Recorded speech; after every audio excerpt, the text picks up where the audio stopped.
Aleichem, my dear brothers and sisters. I just read on the news that a famous singer by the name of Sinead O'Connor, I hope I'm pronouncing the name correct, has converted to Islam. And she took the Shahada and she tweeted thanks to all her Muslim brothers and sisters.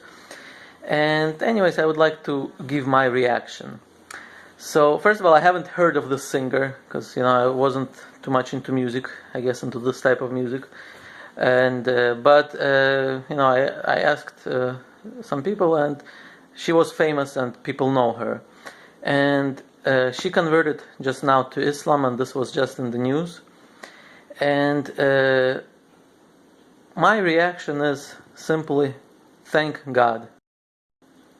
Now, I know that some of my brothers, Jewish brothers and sisters, may think that this is what I'm saying sounds a bit crazy because she converted to Islam, and as we all know, we have this major political rift between the Jews and the Muslims, especially when it comes to Israel.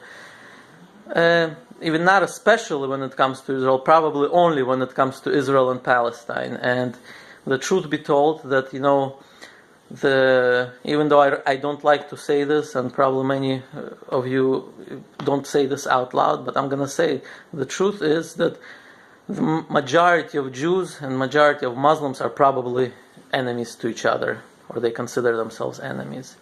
But I would say that as Jews, this should not bother us. Our purpose as Jews is to promote God in this world. It's not to promote us as Jews.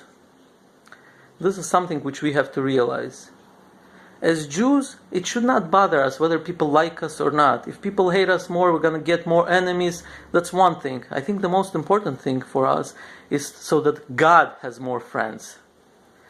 Our purpose in life as Jews, God chose us as a chosen nation to be a light unto the nation. A light for what?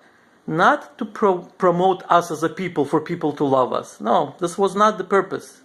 In fact, God told us people are going to hate you. The purpose of our existence as a nation was to promote God, to sanctify God. And when a secular, especially famous secular, converts to Islam and accepts God and believes in God and follows the laws, many of them which are within the 7 Noahide laws, I think this is exactly what as Jews, we are supposed to rejoice at. Because God has been sanctified when this happens. And therefore, as Jews, I think we should be happy. And yes, after she converted to Islam, she probably will obviously, dislike Israel and maybe, dislike Jews. Yes, could be. It's possible. I'm not sure exactly, but it's possible. Probably even likely. But I think as Jews that you got to look in the bigger picture. And the big picture is that as long as God is promoted in this world, we should be happy. And even if those people turn against us, that's a different issue. God will not let anything happen to us. But we are supposed to promote God. And I'll give you an example. Imagine a professor teaching his students, right? And some of the students succeed in what the professor was teaching them. And they become, successful in, let's say, mathematics or whatever it may be. And even if the students eventually do not like the professor and criticize the professor or whatever, as long as he did his job and he sees that they are great mathematicians, he should be happy because he did his job. Whether they hate the professor, it's already their business. It's between them and God. It's God will deal with that. But as long as he sees that they are successful in what he taught them, he should be happy. Allah is taken from the name from Elikah. Elikah, which is, we use that word all the time. We have the same God as the Arabs. We believe in the same God, one God. So it's a paradox. See, the Christians believe in the Trinity, whatever that's supposed to mean, but it's a part of it is their God, who's the JC we call her, but That's not our belief at all. We're not allowed to believe in anything like that. But we have in common, we believe in the same God. Right? As a matter of fact, I was speaking once to Moshe Feinstein, the greatest rabbi of our generation. He said, Allah, that's the Arabs' God, the same God that we have. He wasn't afraid to talk about it. They have the same God. Allah means God, the Elokat that we say, and they believe in the one God who created the world. The Trinity is not presented as a description of God's actions, but rather the Trinity is presented as a description of God's essence. It's presented as an effort to explain to us who we are to worship. In Judaism, we are to worship one God. All of the attributes that are attributed to God are just to help us understand God's interaction with His creations. Another point that is important to realize over here is that the concept of the Trinity only came up after Christians already accepted the deity of Jesus. It was an effort, a philosophical effort to justify something they believed already, an absurdity they believed already. To believe a man is God, they had to come up with an idea of the Trinity. It wasn't that they first came up with the idea of the Trinity and that they said, oh, Jesus is the one that fits into the Trinity. Before Jesus came to the world, no one thought of the Trinity. So the Trinity is an excuse for idolatry. Where are you from? New York. Your mother Jewish? No. What's your religion? I'm technically a Christian. I want to ask you a question about the Christian religion. Sure. They say that a man was crucified 2,000 years ago, and they buried him, and he's going to come back to life. Right? Is that what they say? They say. Let's say that you saw that man, he came back to life, and he's walking down the street here. Would you say, there goes God? Maybe. I don't know. Sure. Sure. But he's a man. Can you explain that to me? I can't. But you'd call him God? Yeah, I assume so. I think so. Is that man that was crucified God? Yes. Do you pray to that man? Yes. You worship that man? Yes, of course. That's idolatry. Why don't Jews want to convert to Christianity?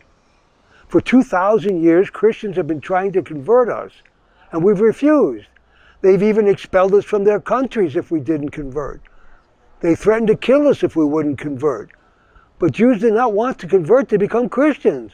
Why? What's so wrong with their religion? They point into the Bible many places and say, you see, this is pointing to them. But what does the Bible really say? What is the main point of their religion? A Jewish man was killed, hanging on a cross, hanging on a pole. And because of his death, they believe their sins are forgiven. But what does the Torah say? The Torah clearly says, no man will die for another man's sins. The fathers will not die for the sins of the sons, and the sons will not die for the sins of the fathers. Every man will die for his own sin. The Torah says if a man is executed, he's to be hung on a pole for everyone to see that he was executed. But before nightfall, his body must be taken down from that pole. Why? Because a man hanging on a pole is a curse to God. This is what the Bible says. The very symbol of their religion is a symbol of a curse to God. Now do you see why Jews don't want to convert to their religion? First of all, I think that in a lot of ways, Islam shares more with Judaism than Christianity does. First of all, it's a religion of the transcendence of God. Right. It's a religion of law and commentary, and I have a theory for why that is, and Christianity isn't. Why Judaism and Islam are. If you want to hear the theory. Sure, let's hear the theory. Okay, here's my theory.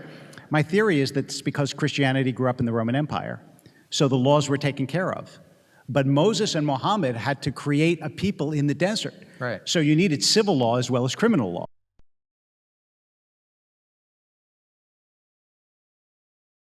And the other thing I think that is beautiful about Islam, although today in some ways very scary about Islam, is the enormous power that it has for large populations who one day know very little about it and yet the next day feel tremendous devotion to it.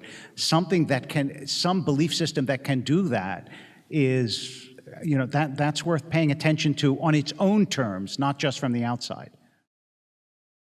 Islam and Judaism are very similar, and we're not identical. I'm not claiming we're the same exact thing, but on the very critical issues, any Muslim who really sincerely studies Judaism really studies it, not propaganda on some dumb website.